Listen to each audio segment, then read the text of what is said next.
നടിയെ ആക്രമിച്ച കേസിൽ ജാമ്യം ലഭിച്ച പൾസർ സുനിയുടെ ജയിൽ മോചനം നീളാൻ സാധ്യത എന്നുള്ള വാർത്തയിലേക്ക് പോവുകയാണ്. 2 കേസുകളിൽ കൂടി ജാമ്യ നടപടികൾ ഇനി പൂർത്തീകരിക്കേണ്ടതുണ്ട്. ബിനിലാണ് ഇതിന്റെ വിവരങ്ങളുമായി ചേർന്നത്. Binil, good morning. ഇപ്പോൾ പൾസർ സുനിക്ക് ജാമ്യം നൽകിയിരുന്നു. സുപ്രീം കോടതി അതുമായി ബന്ധപ്പെട്ട ഏതെല്ലാം നടപടികളിലേക്ക് കടന്നു എന്നുള്ളത് വലിയ രീതിയിൽ ചർച്ചയായതാണ്. ഇപ്പോൾ പുറത്തിറങ്ങാനുള്ള താമസം എന്താണ്? ഇന്ന് പുറത്തിറങ്ങും എന്നുള്ള വിവരങ്ങൾ ഉണ്ടായിരുന്നു. അപ്പോൾ ജാമ്യാപേക്ഷയുമായി ബന്ധപ്പെട്ട് വിചാരണ കോടതിയെ സമീപിക്കാൻ സാധ്യതയുണ്ട് എന്നതുൾപ്പെടെയുള്ള വിവരങ്ങൾ വരുന്നു. ഏത് വിധത്തിലായിരിക്കും പൾസർ സുനിയുടെ നീക്കം? പ്രോസിക്യൂഷൻ നീക്കം ഉൾപ്പെടെ എങ്ങനെയായിരിക്കും?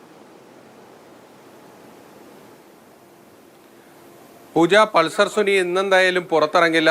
ജാമ്യ നടപടികൾ പൂർത്തീകരിക്കാൻ കൂടുതൽ സമയം വേണ്ടിവരും. ഇന്ന് പൾസർ സുനിയുടെ അഭിഭാഷകൻ കൊച്ചിയിലെ പ്രത്യേക കോടതിയിൽ, അതായത് ഈ വിചാരണ നടക്കുന്ന കോടതിയിൽ ഒരു ഹർജി നൽകും. അതായത് സുപ്രീം കോടതി ജാമ്യം അനുവദിച്ചു കഴിഞ്ഞു. ആ ജാമ്യ വ്യവസ്ഥകൾ വിചാരണ കോടതിയോട് തീരുമാനിക്കാനാണ് സുപ്രീം കോടതി നിർദ്ദേശിച്ചിരിക്കുന്നത്.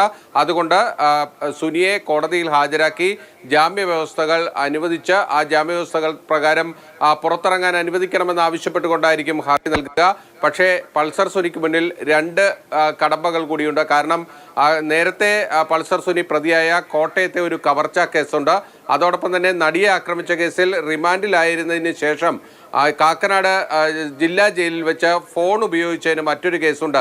ഈ 2 കേസുകളിലും ജാമ്യ നടപടികൾ പൂർത്തീകരിച്ചിട്ടില്ല. കാരണം ഈ നടിയെ ആക്രമിച്ച കേസിൽ ഈ വിചാരണ അനന്തമായി നീളുകയും അതിൽ ജാമ്യം ലഭിക്കാതെ കസ്റ്റഡിയിൽ തുടരുകയും ചെയ്യുന്നത് കൊണ്ട് തന്നെ മറ്റ് 2 കേസുകളിൽ ജാമ്യ നടപടികൾ പൂർത്തീകരിച്ചിരുന്നില്ല. ആ 2 കേസുകളുടെ ജാമ്യം കൂടി പൂർത്തീകരിച്ചാൽ മാത്രമേ സുനിക്ക് പുറത്തിറങ്ങാൻ കഴിയൂ.